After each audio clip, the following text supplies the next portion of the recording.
I didn't plan to spend the night inside a house that should have been left to rot, but the storm made the decision for me.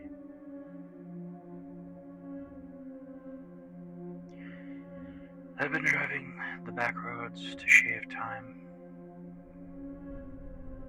I needed to get out of this town. I came here for a business trip a week ago, and every single time I came close to getting ready to leave, some anomalous thing would happen. First, the bus out of town suddenly couldn't get out of town. It was broken down. Then, the airport was closed. Someone had made a false bomb threat. Then, every bridge was out, and so on and so forth. All the locals swear they know a quicker way, quote unquote. And I guess I wanted to try and be the same kind of local, because I decided to be my own navigator and take an easy route. Instead, I became a cautionary tale. The rain came sideways, like a sheet of needles. My wipers were fighting, but lost. The engine coughed, lights dimming on the car that I had rented, until it died with a little sigh, as if it had been waiting for just this moment to give up. I knew I should have gotten that AAA insurance. Looking out the window, off in the distance, I could see a shape through the dark water. The silhouette of a farmhouse, sinking in on its own shadow. I mustered up the courage, pulled the coat tight around my body, grabbed the newspaper I had gotten this morning, placing it over my head to try and battle the rain at least somewhat before I ripped open the car door and took off running. I jogged up the rutted drive, shoes filling with mud, and as I reached the warped porch, the wind slammed the front door open for me, like a mouth gasping to speak. It was such a sudden gust of wind and such a loud noise, I nearly jumped off the porch backwards. Looking around, taking a peek inside, I couldn't help but wonder if someone might be living here. Hello? Is anyone here? Silence is the only response I get. Sighing, I peek my head inside and take in the smell of wet wood and something sour. And in the center of the room, on a little table with one broken leg propped by a brick, I can see a single candle burning.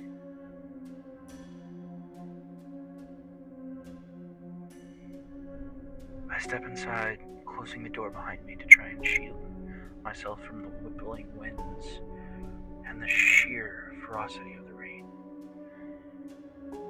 Looking around, I can tell there's no electricity.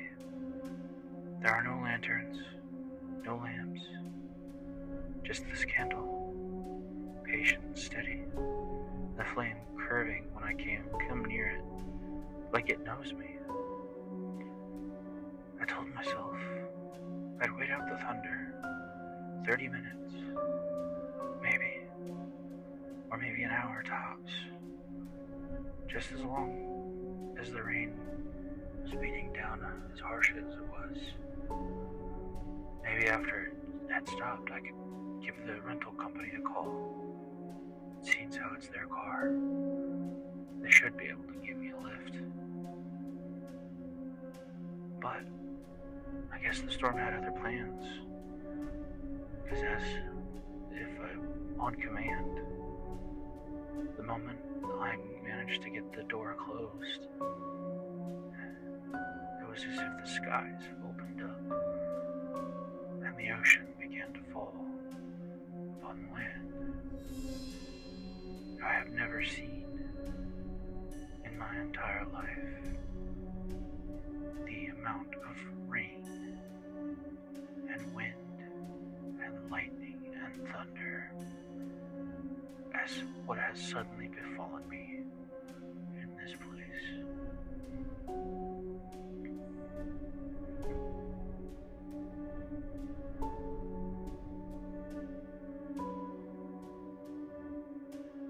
The floorboards shifted beneath me as if the house was taking a slow, uneasy breath. Every inhale came with the faintest whistle, like the air itself was trying to warn me. I gave a soft sneeze a couple of times. There's still so much dust in here, even with all the rain. Some of the windows having holes in them. But without a sound, I set my bag down, drew closer to the candle, its light drawing me in. The second I came within a certain distance, the flame bent toward me again, stretching like it wanted to reach out and touch me. I froze. There wasn't a draft, even with the small holes in the windows. There was no air blowing through here, not near this candle in particular, and even still, a draft wouldn't explain why the light seemed to follow me as I leaned to and fro.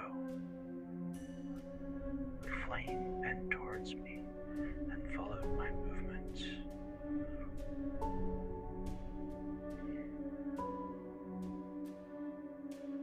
I whispered aloud to myself in hopes to calm my nerve. It must be the storm outside. But storms don't make light lean. I flinched. The sound was slow, deliberate, like something heavy dropped, one step at a time. I thought I was alone, but the sound came again, and again, dragging itself closer to me. Hello? Is someone there? I'm just trying to get out of the storm. My car broke down outside.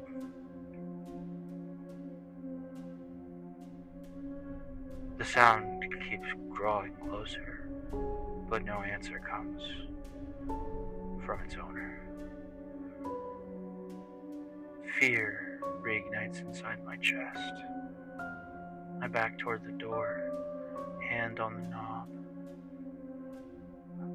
I don't know who would be living in this place, but whoever it is, it doesn't seem like they're keen on visitors. I turn to leave, giving one last look at the candle, but as I start to pull the door, I hear it. A voice. Thin, broken, like breath slipping through a cracked throat.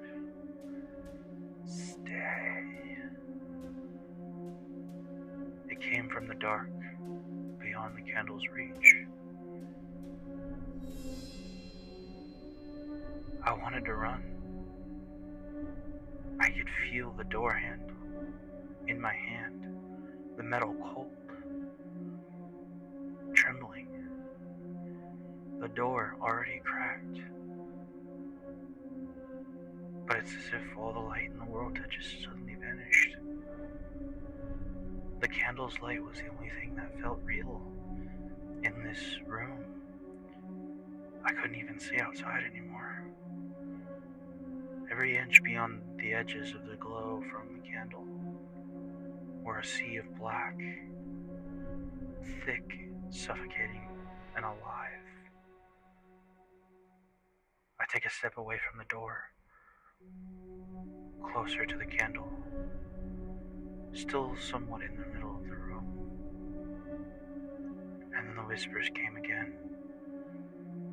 This time, not one voice, dozens, all at once, murmuring, overlapping, hissing words I couldn't quite catch. The shadows stirred. Faces began to press against the dark edges, all along the walls of the room, pale and half-formed, their mouths moving, eyes hollow. They swam in and out of light, like fish curling, circling just beneath the water's surface. As if I was inside a bubble made of light in the depths of the ocean. But where fish should be there, instead there were these creatures. And then among them, as if a shadow inside a shadow, something larger, a shape that didn't belong. The air vibrating in my chest. The shadows leaned inward, recoiling as if they feared what was stepping closer.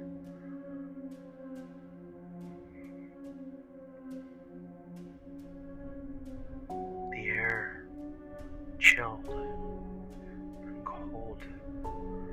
My breath caught in my throat. I looked over towards the table. One source of safety, the candle. It sputtered, wax spilling like blood down its sides. That's when I saw it. My eyes came to rest upon something directly behind the candle, just out of sight of the light. It wasn't a shadow. Shadows need something to cast them. This thing was flesh, black, slick, taller than the doorway to the hall, bent so its head scraped the ceiling. Its limbs were too long, arms dragging against the kitchen floor, fingers splaying into claws that clicked against the tiles as they curled. And its face, oh God, its face. There were no eyes, just torn folds of skin stretched into a lipless grin. Teeth, jagged, as if someone broke a bunch of glass and shoved them into a creature's mouth. The sound it made, it wasn't a growl. It wasn't a roar of any kind. After leaning in and listening closer, through the sheer terror that I was in, I could tell it was laughter. Wet, choking laughter. This creature was laughing at me. The voices around whispered louder, desperate now. Stay, stay, stay. The thing stepped closer. The candle shrank, and I realized the whispers weren't warning me to leave. They were begging me not to let the light go out. It was as if they were trying to give me the courage to fight this creature. But little did I know, courage wouldn't be enough. I grabbed the table. I held the candle like it was a shield. The thing froze at the edge, of the light, claws twitching, but its mouth stretching wider. I thought maybe I could wait it out, just keep the flame alive until sunrise. This creature couldn't get me while I stood in the light. The light was safety. But then I noticed the wax and why the creature kept smiling. The candle was basically gone. No more than a stub, little less than my thumb. The laughter grew louder, its breath rolling over me as if it were hot and foul garbage and sewage. I could quite literally taste it. I gagged and stumbled back, my back pressing against the door frame of one of the bedrooms. As it leaned just close enough into the flame light to dance along its teeth. The whispers turned frantic now, hundreds of voices shrieking. It feeds when the dark returns. Don't let it go out. Don't let it go out. My hands shook, the wax leaking onto my skin. The wick bent low. Looking down, I did everything I could. I placed my hand around it. The flame sputtered, stayed lit just long enough. Reaching down, I reached into my pocket. There, the cylinder,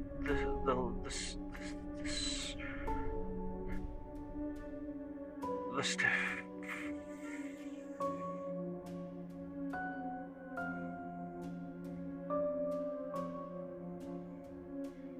The solid form of my phone. I pulled it forward, opening it. My battery, just over 25%. Clicking the button to turn on the light. It turned on, and I shined it forward. The creature gasped and reared back. As it did, it slashed its hand forward faster than I could even blink. Those claws, sharp and deadly, like razors, slashed through my phone and hand. Next thing I know, all I can hear, other than the storm and the laughter, is the drip, drip, drip of blood as a white-hot pain shoots through my body. I look up. My hand that had once been holding my phone is now in several pieces on the floor. The phone no longer even salvageable, just a mangled mess of mechanics. I let out a scream and fall back into the bedroom, kicking the door closed and holding my body as close to the flame as I could to keep it lit. Looking around, I'm in this abandoned bedroom off to the side. I look for a window, but there is none. This room is in the middle of the house. There's no escape. I look over the moldy bed, wet from a hole in the ceiling, dripping. I climb up, but the hole is not nearly big enough for me to fit through. And if I try, the candle will go out, and this room will be plunged into darkness. Looking back, I can see the door. The darkness seems to be seeping through the cracks. I rush back, grabbing a curtain and the rod, yanking them free. This wasn't a curtain. It's a dress. It was on a hanger. I shove it against the door, and using the candle, I press it up against it. But the dress is soaking wet. It doesn't burn. The candle starts to sputter more. I pull back. As the door busts open, I fly back and my head hits the wall. I see stars for a moment before pulling myself back together. Looking down, I can see the candle in my hand. the wax burning the skin on my palm now. There's nothing left of it. The wick bends low, and then with a tiny hiss, the flame dies, and I'm suddenly yanked into the hallway.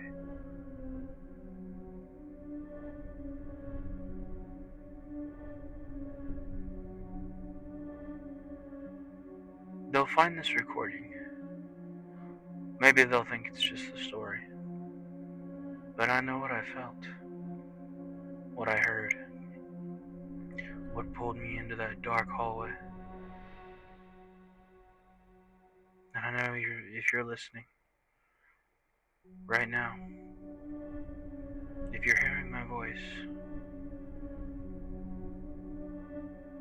don't go to this place, because the candle's already lit for you.